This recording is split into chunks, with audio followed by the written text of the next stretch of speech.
গত বছর প্রথম অ্যালবাম সিগন্যাল তৈরি করেছিলাম। এর দুটি গান প্রকাশের পর দেশে গণ অভ্যুত্থান শুরু হয়। এরপর প্রাকৃতিক বিপর্যয় হয়েছিল, তাই পুরো অ্যালবাম প্রকাশ করা সম্ভব হয়নি। গানগুলো সিঙ্গেল আকারে প্রকাশ করেছে। এবারে অ্যালবামের নাম প্রথমে ছিল ইমার্জেন্সি, কিন্তু টাইটেল গান পরিবর্তনের কারণে নামও পরিবর্তন করতে হয়েছে।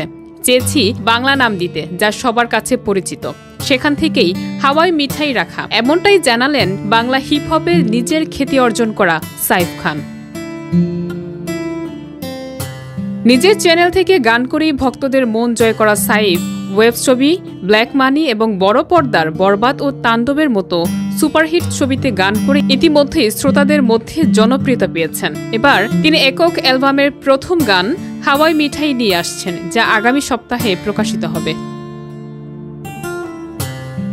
অ্যালবামে দেশের কয়েকজন শিল্পীর পাশাপাশি পাকিস্তান, নেপাল ও কোরিয়ার শিল্পীদের সঙ্গে কোলাবোরেশন করেছেন সাইফ। গানগুলো ইতিমধ্যে প্রস্তুত, তবে সেগুলো অ্যালবামে রাখবেন নাকি সিঙ্গেল হিসেবে প্রকাশ করবেন তা নির্ভর করছে প্রথম গানটির প্রতিক্রিয়ার উপর।